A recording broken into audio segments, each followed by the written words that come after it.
இது மகிமை நேரம்.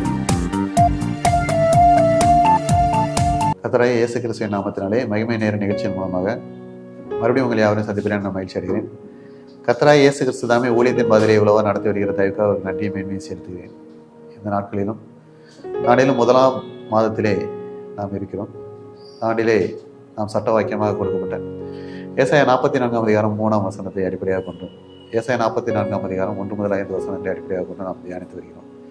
கர்த்தர் இந்த ஆண்டிலே நமக்கு கொடுத்த ஆசீர்வாதங்களை, வாக்குத்தத்தங்களை நாம் நிறைவாக பெற்றுக்கொள்ளும்படியாக கர்த்தர் நமக்கு ஒவ்வொரு ஆண்டு முழுவதும் நம்மை ஆசீர்வாதத்தை மகிழ செய்யும்படியாக அவர் காத்திருக்கிறார்.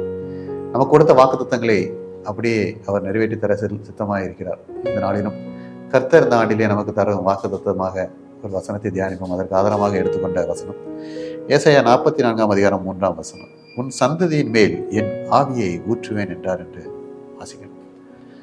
கர்த்தராகிய இயேசு கிறிஸ்து நாடிலே நமக்கு கொடுக்கும் வாக்குத்தத்தம், உன் சந்ததியின் மேல் என் ஆவியை ஊற்றுவேன் என்று வாசிக்கிறோம்.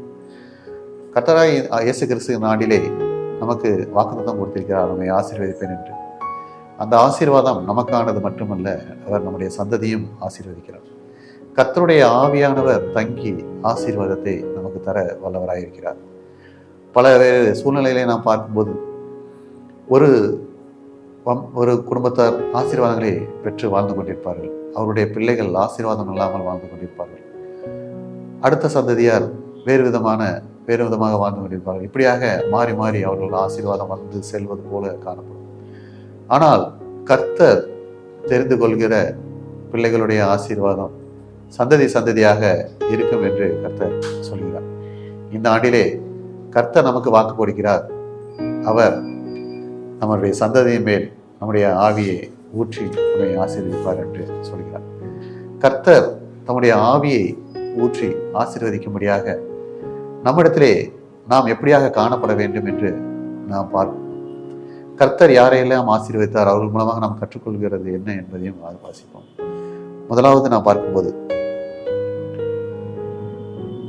ஆதியாகமம் 17ஆம் அதிகாரம் 4ஆம் வசனத்திலே நாம் வாசிக்கிறோம். நான் உன்னோடு பண்ணுகிற என் உடன்படிக்கை என்னவென்றால், நீ திரளான ஜாதிகளுக்கு தகப்பனாவா என்று வாசிக்கிறோம். கர்த்தர் ஆபிரகாமின் சந்ததியை ஆசீர்வதிக்கிறார். கர்த்தர் ஆபிரகாமின் சந்ததியை ஆசீர்வதிக்கும்படியாக ஆபிரகாமிடத்திலே காணப்பட்ட குணம் என்னவென்று பார்க்கும்போது விசுவாசம். இங்கே நாம் பார்க்கிறோம், நான் உன்னோடு பண்ணுகிற என் உடன்படிக்கையை என்று கூறுகிறார். கர்த்தராகிய இயேசு கிறிஸ்து ஆபிரகாமோட உடன்படிக்கை பண்ணுகிறார். கர்த்தராகிய இயேசு கிறிஸ்து ஆபிராம் கர்த்தரை அறியாத சூழ்நிலையில் கர்த்தர் அவரை அழைக்கும் போது அவர் மேல் விசுவாசம் வைத்து வருகிறார். அநேக ஜாதிகளுக்கு தகப்பனாவா என்று அவருடைய பெயரை மாற்றும் போது அவருக்கு ஆபிரகாம் என்று பெயரிட்டு, அப்பொழுதும் அவர் கர்த்தர் மேல் விசுவாசமா இருக்கிறார். அப்பொழுதும் ஒரு பிள்ளை அவருக்கு இல்லை. கர்த்தர் மேல் விசுவாசம் உள்ளவராக அவரை பின்பற்றி கொண்டே இருக்கும்போது கர்த்தர் அந்த விசுவாசத்தின் அடிப்படையிலே அவர் சந்ததியை பெருக செய்கிறார். நாம் வாசித்து பார்க்கும்போது கர்த்தர் ஆபிரகாமோட உடன்படிக்கை பண்ணினார் என்று வாசிக்கிறோம். கர்த்தர் வாக்கு தத்தங்களை நமக்கு கொடுக்கிறார் என்றால் அவர் நம்மோடு உடன்படிக்கை பண்ணுகிறார். கர்த்தர் நமக்கு கொடுத்த உடன்படிக்கையை அவர் மீற மாட்டார். அந்த உடன்படிக்கையை சுதந்திரத்துக் கொள்ள, அந்த வாக்கு தத்தங்களை சுதந்திரத்துக் கொள்ள நாம் அவரிடத்தில் விசுவாசம் உள்ளவர்களாக காணப்பட வேண்டும். எப்படியாக ஆபிரகாம் அந்த வாக்குத்தத்தங்களை சுதந்திரத்துக் கொள்வதற்கு எந்த ஒரு முகாந்திரமும் இல்லாத சூழ்நிலையிலும் எப்படி விசுவாசித்தான் என்பதை நாம் சிந்தித்து பார்க்க வேண்டும். அவனுக்கு வயது சேர்ந்தவனாக இருந்த போதிலும் அவன் கர்த்தரை விசுவாசித்தான். அவன் பிள்ளை பெறுவதற்கு ஏதுவாக அவனுடைய வயது இல்லாத போதிலும் கர்த்தரை விசுவாசித்தான். அவன் விசுவாசித்தான், அது அவனுக்கு நீதியாக காணப்பட்டது. கர்த்தர் அவன் விசுவாசத்தின் அடிப்படையிலே அவனை ஆசீர்வதித்து மகிழ செய்தார். கர்த்தர் தெரிந்து கொண்ட ஒரு சந்ததியாக ஆபிரகாமின் சந்ததி காணப்பட்டது. கர்த்தர் அந்த சந்ததியிலே பிறந்தார். ஒருவேளை நாம் ஆபிரகாம் சந்ததியிலே வரவில்லை என்றாலும் நாம் கர்த்தரை ஏற்றுக்கொண்டு விசுவாசத்தினால் ஏற்றுக்கொள்ளும் போது ஆபிரகாமோடு சந்ததியிலே நாம் சேர்க்கப்படுகிறோம். விசுவாசத்தின் அடிப்படையிலே பாருங்கள், யாருக்கு இப்படிப்பட்ட பெருமை கிடைக்கும், யாருக்கு இப்படிப்பட்ட அங்கீகாரம் கிடைக்கும்? நாம் விசுவாசம் உள்ளவர்களாக வாழும்போது கர்த்தர் நம்மையும் இப்படியாக ஆசீர்வதிப்பார். நம்முடைய சந்ததியும் மேலும் ஆசீர்வாதங்களையும் ஆவியை பொழிந்ததிலே நம்மை ஆசீர்வதித்து மகிழ செய்வார்.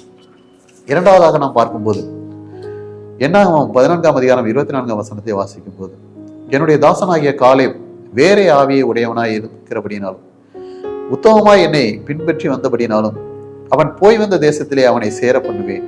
அவன் சந்ததியார் அதை சுதந்திரத்துக் கொள்வார்கள் என்கிறார். கர்த்தர் மேல் வைராக்கியமாக, கர்த்தருடைய காரியத்திலே வைராக்கியம் பாராட்டின காலேப். இங்கே வேத வசனத்திலே வாசிக்கிறோம், என் தாசனாகிய காலை வேறே ஆவிய உடையவனாய் இருந்தபடினால் என்று வாசிக்கிறோம். இஸ்ரவேல் ஜனங்கள் எகிப்திலிருந்து கானானுக்கு வரும்போது தேசத்தை வேவு பார்க்க முடியாத அனுப்பப்பட்ட 12 பேர்களிலே காலேப்பும் ஒரு நபர். காலேப்பும் யோசுவாவும் நல்ல செய்தியை கொண்டு வருகிறார்கள். மற்ற 10 பேரும் துர்செய்தியை கொண்டு வருகிறார்கள். அந்த 10 பேரும் அங்கே எகிப்தில இருந்து அடிமைத்தனத்திலிருந்து அவர்கள் மீளவில்லை. அவர்கள் இன்னும் தங்களை அடிமைகளாகவே நினைத்துக் கொண்டிருக்கிறார்கள். கர்த்தர் தம்முடைய ஓங்கிய புயத்தினால் அவர்களை அங்கிருந்து விடுவித்துக் கொண்டு வழிநடத்தி வருகிறார் என்பதை அறியாமல் இருந்தார்கள். ஆனால் காலேப் கர்த்தர் அவர்களுக்கு முன்பாக செய்த அற்புதங்களின் அடையாளங்களை நினைத்தவராக காணப்பட்டார். செங்கடலை பிளந்து பார்வோனை அவனுடைய சேனைகளையும் அழித்ததை அவர் அறிந்திருந்தார். பல்வேறு ராஜாக்களை அழித்ததை அறிந்திருந்தார். கர்த்தர் நமக்கு நன்மை செய்வார், அவர் நம்மை ஆசீர்வதிப்பார், கர்த்தருடைய கரம் ஆசீர்வதிக்கும்படியான கரம் என்று என்பதை அவர் அறிந்திருந்தார். எனவே கர்த்தருடைய ஒவ்வொரு காரியத்திலும் அவர் வைராக்கியம் உள்ளவராக காணப்பட்டார். வேவு பார்க்கும்படியாக அனுப்பும் போதும் அவர் அங்கே கண்ட மனிதரை பற்றி அவர் பயப்படவில்லை. அங்கே ராட்சத பிறவியான ஏனோக்கியர்கள் இருந்தார்கள். அப்படிப்பட்டவர்களை பார்த்து அவர் பயப்படவில்லை. அவர் கூறும்போது காலை மலைநாட்டை கேட்கிறார். அவர் அங்கு உள்ள ஏனாக்கியரை துரத்தி விட்டு எபிரோனிலே குடியிருந்தார் என்று பார்க்கிறோம். பாருங்கள், விசேஷித்த ஆவி, கர்த்தர் கொடுத்த விசேஷித்த ஆவி அவரிடத்தில் காணப்பட்டது. வைராக்கியம் பாராட்டினார். கர்த்தர் அவரையும் அவர் சந்ததியும் ஆசீர்வதித்து அவரை வழிநடத்தி ஆசீர்வதித்தார். மூன்றாவதாக ஒரு நபரை பார்க்கும்போது என்னாகும் 27ஆம் அதிகாரம் 18ஆம் வசனத்தை வாசிக்கும் போது கர்த்தர் மோசையை நோக்கி, ஆவியை பெற்றிருக்கிற புருஷனாகிய யோசுவா என்னும் நூனின் குமாரனை நீ தெரிந்து கொண்டு அவன் மேல் கையை வை என்றார்.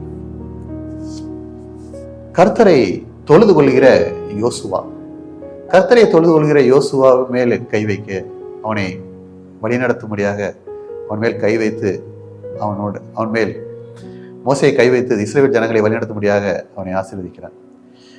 ஆவியை பெற்றிருந்தார். கர்த்தருடைய ஆவியை பெற்றவராக காணப்பட்டார். எப்படியாக கர்த்தருடைய ஆவியை பெற்றவராக காணப்பட்டார் என்று நாம் வாசிக்கும் போது, அங்கே நாம் வேதத்திலே நாம் வாசிக்கும் போது, நானும் என் வீட்டாருமோ என்றால் கர்த்தரையே சேவிப்போம் என்று யோசுவா 24ஆம் அதிகாரம் 15ஆம் வசனத்திலே கூறுகிறார்.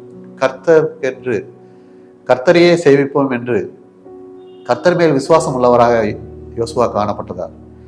அப்படி காணப்பட்டதனால் யோசுவாவுடைய சந்ததியும் கர்த்தர் ஆசீர்வதித்தார். இஸ்ரவேல் ஜனங்களை வழிநடத்தி செல்லும் அந்த ஒரு பாக்கியத்தை கொடுத்தார். ஒருவேளை மோசே இருக்கிறது வரைக்கும் ஜனங்கள் முறுமுறுத்தார்கள், மோசைக்கு விரோதமாக பல்வேறு காரியங்களை செய்தார்கள், தேவனுக்கு கோபம் உண்டார்கள். ஆனால் யோசுவா வந்த பிறகு யோசுவாவை அவர்கள் கோபம் ஊட்டவில்லை. யோசுவா இஸ்ரவேல் ஜனங்களை நல்லபடியாக வழிநடத்த கிருபை செய்தார். மேலும் யோசுவாவை கொண்டு 12 கோத்திரங்களுக்கும் தேசத்தை பங்கீடு செய்தார். மேலும் யோசுவாவுக்கும் அவர்கள் நடுவிலே அவர் இடம் கொடுத்தார். வாசிக்கும் போது யோசுவா 19:49 வசனத்திலே இஸ்ரவேல் புத்திரர் நூனின் குமாரனாகிய யோசுவாவுக்கு தங்கள் நடுவிலே ஒரு சுதந்திரத்தை கொடுத்தார்கள் என்று பார்க்கிறோம். கர்த்தர் இப்படியாக ஒவ்வொருவருக்கும் அந்த நாம் தியானித்த ஒவ்வொருவருக்கும் ஆசீர்வாதங்களை கொடுத்து வழிநடத்தினார். எனவே கர்த்தர் மேல் விசுவாசம் உள்ளவர்களாக நாம் காணப்படும் போது கர்த்தர் நம்மையும் நம்முடைய சந்ததியாரையும் ஆசீர்வதிப்பார். கர்த்தருடைய காரியங்களிலே, கர்த்தருடைய ஊழியங்களிலே கர்த்தருக்கென்று நாம் வைராக்கியமாக நிற்கும் போது கர்த்தர் நம்மையும் நம்முடைய சந்ததியும் ஆசீர்வதித்து மகிழ செய்வார்.